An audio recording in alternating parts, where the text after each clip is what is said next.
Kinundi na naman ng ilang senador ang panibagong pangharas ng China sa ating mga barko sa West Philippine Sea.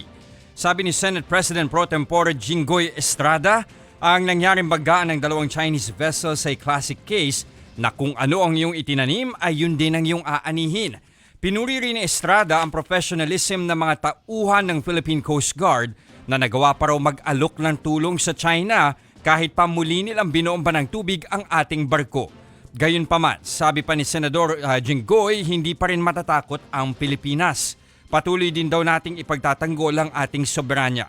Nanawagan naman si Senate Majority Leader Joel Villanueva sa China na tigilan na ang aniyay pambubuli sa atin. Handa raw sagutin ni Vice President Sara Duterte ang impeachment case laban sa kanya pero aniyay tamang forum. Bay sagot din siya tungkol sa umano'y friendship nila ni Mayor Leni Robredo. Narito ang report ni Bril Montalvo. May silent friendship nga ba sina Vice President Sara Duterte at Naga City Mayor Leni Robredo? Kung meron man, ano naman ang epekto nito sa politika, lalo't kaliwat kanan ng issue kinaharap ng kasalukuyang Vice Presidente? Sa gitna ng mga batikos at impeachment case na inihain ng Kamara laban kay VP Sara, naungkat ang umano'y relasyon nila ni dating VP Leni dahil sinabi ni dating Senator Antonio Trillanes na hindi niya sosuportahan si Robredo sa 2028 elections kung magkaibigan sila ni Sara.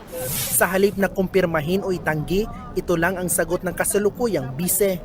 Dapat siguro si former President Leni Robredo ang maghatag og comment kay siya man ang kumbaga sa iyaha directed ang comment ni. Habang tila iniiwasan ni VP Sara ang sagot sa friendship nila ni Robredo, tila mas handa naman daw siyang harapin ang impeachment case basta raw sa tamang forum. Nagsabi kami noong nag-file sila ng articles of impeachment nila na ready ang defense team. Pero hindi pwede na moro-moro na kung saan lang nagbibigay ng akusasyon.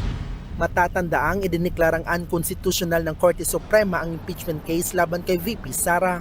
Dahil in-archive o sinantabi muna ng Senado ang paglilitis. Sabi ni VP Sara, patunayan na inabuso ng House of Representatives ang kanilang kapangyarihan. Dagdag pa niya nakakairita ang Kamara. Kay irritating sila sa mataog sa dalungan. So dili ko nagatanaw sa ilan.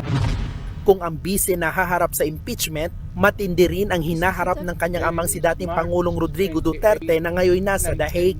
Ayon sa bise, hindi siya nagsasalita tungkol sa ICC case ng kanyang ama.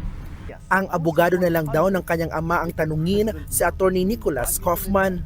Siya yung pinili ni dating Pangulong Rodrigo Duterte na lawyer. So we only follow kung ano yung choice ng client. Nagbabalita mula sa frontline, Bril Montalvo, News 5, Mindanao.